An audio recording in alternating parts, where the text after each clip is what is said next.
நண்பர்களே, உங்ககிட்ட இருக்க இந்த பழைய லேப்டாப்பை எப்படி ஸ்பீட் பண்ணுறதுன்னு நான் சொல்கிறேன். அதுக்கு முன்னாடி பார்த்தீங்கன்னா நம்ம எஸ்ஆர்என்எஸ் ஒரு சேனலுக்கு சப்ஸ்கிரைப் பண்ணிக்கோங்க. அப்போ தான் இந்த மாதிரி யூஸ்ஃபுல் வீடியோ போடும்போது உங்களுக்கு நோட்டிஃபை ஆகும். ஓகே நண்பர்களே, இப்போ பார்த்தீங்கன்னா நம்மகிட்ட சாம்சங்கில் செகண்ட் ஜென்ரேஷன் லேப்டாப் ஒன்று இருக்குது, RV520ன்னு சொல்லிட்டு. இந்த லேப்டாப்பில் பார்த்தீங்கன்னா இப்போ கரண்ட்டாக விண்டோஸ் 11 ஓடுது.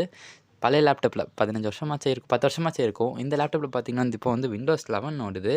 எப்படி ஓடுதுன்னா அவங்க எஸ்எஸ்டி போட்டிருக்காங்க. ஸோ பார்த்தீங்கன்னா அவங்களால விண்டோஸ் 11 ஓடுது. ஆனால் பார்த்தீங்கன்னா கொஞ்சம் ஸ்லோவாக இருக்குது. இந்த மாதிரி வேர்டு, பவர் பாயிண்ட்டாக யூஸ் பண்ணுறதுக்கு ஸ்லோவாக இருக்குன்னாங்க. ஸோ பார்த்தீங்கன்னா இன்றைக்கி நம்ம ரேம் அப்கிரேட் பண்ண போகிறோம். இப்போ ஆல்ரெடி பார்த்தீங்கன்னா அந்த லேப்டாப் 4GB ரேம் இருக்குது. அதை நம்ம 12GB மாற்ற போகிறோம். எக்ஸ்ட்ரா ஒரு 8GB ரேமை நம்ம போட்டு இப்போ உங்கள் லேப்டாப் நான் எப்படியோ ஃபாஸ்ட் பண்ணுறேன்னு நான் சொல்கிறேன். அதுக்கு நீங்கள் வாங்க வேண்டிய 3 பொருள் தான். ஃபஸ்ட்டு பார்த்தீங்கன்னா ஒரு எஸ்எஸ்டி. இப்போ இருக்க நீங்கள் சாஃப்ட்வேர்ஸில் லைக் பார்த்தீங்கன்னா நீங்கள் ஒரு ப்ரோக்ராமிங்கே பண்ண ஜாவா இல்லை பைத்தான் அது மாதிரிலாம் நீங்கள் ரன் பண்ணி ஆகணும்னா நீங்கள் எஸ்எஸ்டி இருந்தால் பெட்டரு. அதெல்லாம் பார்த்தீங்கன்னா இப்போ விண்டோஸ் 10 பார்த்தீங்கன்னா எண்ட் ஆஃப் சப்போர்ட்டுக்கு கூடிய சீக்கிரத்தில் வந்துருச்சு. இன்னும் அவங்க ஒரு வருஷம் செக்யூரிட்டி பேட்ச் அப்டேட் கொடுத்துருக்காங்க. ஆனாலும் பார்த்தீங்கன்னா அது எண்ட் ஆஃப் அப்டேட்டுக்கு வரப்போகுது. நீங்கள் என்ன பண்ணணும்னா ஒரு எஸ்எஸ்டி வாங்கி நீங்கள் அது விண்டோஸ் 11க்கு நீங்கள் மாற்றிக்கலாம்.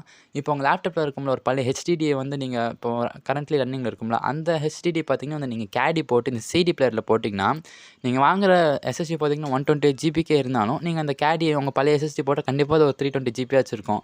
அப்போ இது கூட பார்த்தீங்கன்னா கொஞ்சம் அடிஷனல் வரும். ஏன்னா 256GBயில் இப்போ 5000க்கு மேலே போயிடுச்சு.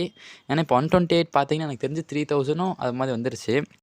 அதனால் நீங்கள் கேடி போட்டு அதை நீங்கள் எக்ஸ்ட்ரா ஸ்டோரேஜாக யூஸ் பண்ணிக்கலாம், அந்த பழைய ஹார்ட் டிஸ்க்கை வேஸ்ட் பண்ணாமல். அப்புறம் பார்த்தீங்கன்னா ஆல்ரெடி நீங்கள் வச்சிருக்க லேப்டாப்பில் அதிகபட்சமாச்சும் ஒரு 2GB இல்லை 4GB ரேம் வச்சுருக்கும்.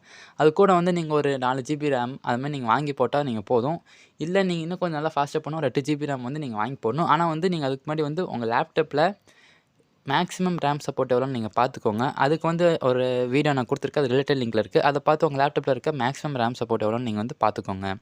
ஓகே ஃப்ரெண்ட்ஸ், இப்படி தான் உங்களோட பழைய லேப்டாப் நீங்கள் ஈஸியாக நீங்கள் அப்டேட் பண்ணி நீங்கள் விண்டோஸ் 11 போட்டு யூஸ் பண்ணலாம். ஓகே ஃப்ரெண்ட்ஸ், அடுத்த வீடியோ சந்திக்கலாம். பாய்.